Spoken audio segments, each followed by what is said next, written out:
Belief and Man. The 23rd word from the Risale-i collection.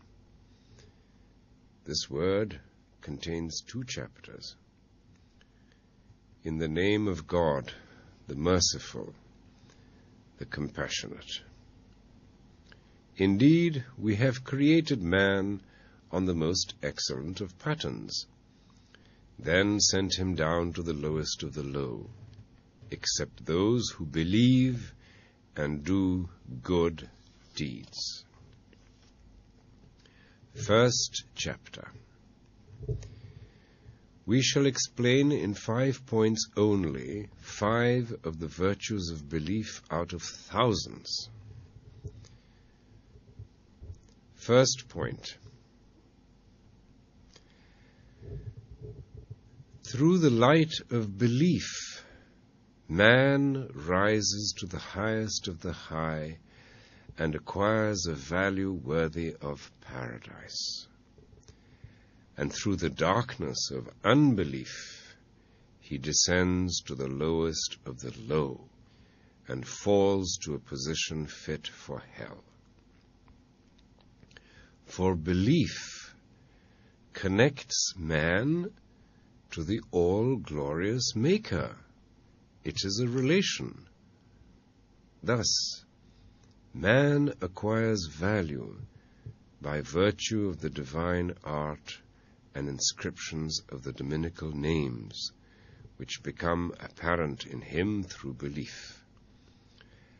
Unbelief severs the relation, and due to that severance, the dominical art is concealed. His value then is only in respect to the matter of his physical being. And since this matter has only a transitory, passing, temporary animal life, its value is virtually nothing. We shall explain this mystery by means of a comparison. For example, among man's arts, the value of the materials used and that of the art are entirely different. Sometimes they are equal. Sometimes the material is more valuable, and sometimes it happens that 5 liras worth of art is to be found in material like iron worth 5 kurush. Sometimes even an antique work of art is worth 1,000,000, while the material of which it is composed is not worth 5 kurush. If such a work of art is taken to the antiques market and ascribed to a brilliant and accomplished artist of former times, and announced mentioning the artist and that art, it may be sold for 1,000,000 liras.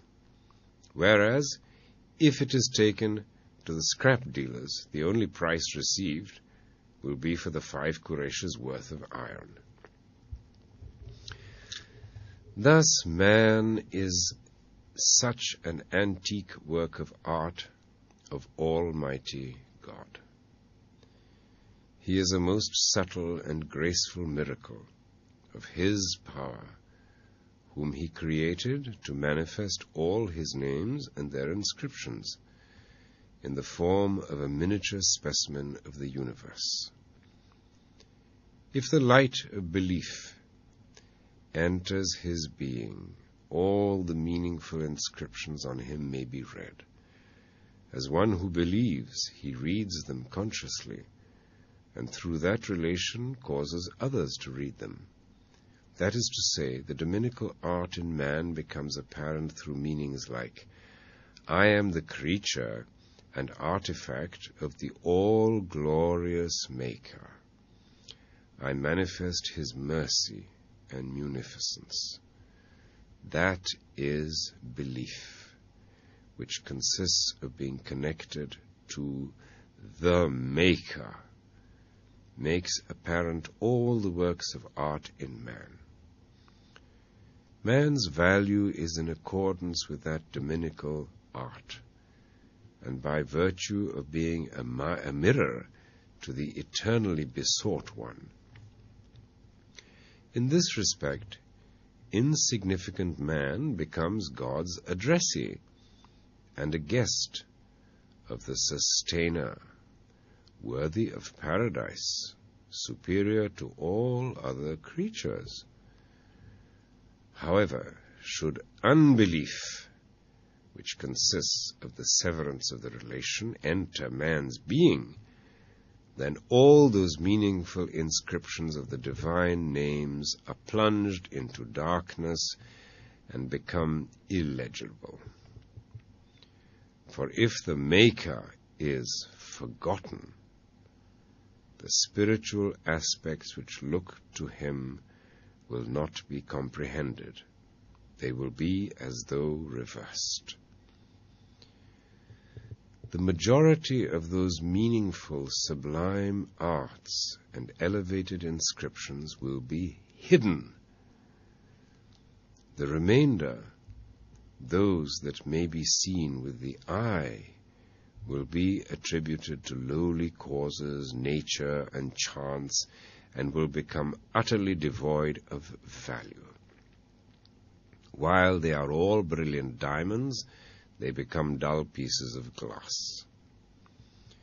His importance looks only to his animal, physical being. And as we said, the aim and fruit of his physical being is only to pass a brief and partial life as the most impotent, needy, and grieving of animals. Then it decays and departs. See how unbelief destroys human nature and transforms it from diamonds into coal. Second point. Just as belief is a light which illuminates man and makes legible all the missives of the eternally besought one inscribed upon him, so too it illuminates the universe and delivers the past and the future from darkness. I shall explain this mystery with a comparison I saw during a vision, which concerns one meaning of the verse. God is the protector of those who believe. He leads them out of darkness into light. It was like this. I saw in a vision an awesome bridge built between two high mountains situated opposite one another. Beneath the bridge was a valley of great depth. I was on the bridge. A dense darkness had enveloped every part of the world. I looked to my right and saw a vast grave swathed in an unending dense gloom. That is, I imagined it. I looked to my left, and as though saw violent storms and calamities gathering amid terrifying waves of blackness. I looked beneath the bridge and imagined I saw a profound abyss. I had a dim torch in the face of this terrifying darkness. I used it and could see a little with its light. A most horrific situation appeared to me. In fact, such awful dragons, lions, and monsters appeared around me and on the bridge in front of me that I exclaimed, "Oh, this torch brings me only trouble," and I angrily cast it into the ground and broke it. Then, on smashing it, the darkness suddenly dispersed, as though I had turned on the switch for a huge electric lamp that lit up the whole world. Everywhere was filled with the lamp's light. It showed everything as it was in reality. I saw that the bridge I had seen was a highway through a plain passing over even ground. The vast grave I had seen on my right, I realized consisted from top to bottom of beautiful, verdant gardens and gatherings for worship, service, conversation, and the remembrance of God under the direction of luminous men. The precipices and peaks on my left, which I had imagined to be tempestuous and stormy, I now saw fleeting to be a vast, lovely, and elevated place of feasting, recreation, and enjoyment behind mountains that were adorned and pleasant. And the creatures I thought to be terrifying monsters and dragons I saw were familiar domestic animals like camels, oxen, sheep, and goats, declaring, "All praise be to God for the light of belief." I recited the verse, "God is the protector of those who believe. He leads them out of darkness into light." And I awoke from my vision. Thus, the two mountains were the beginning and the end of life. That is, this world and the intermediate realm. The bridge was the road of life. To the right was the past, and to the left the future.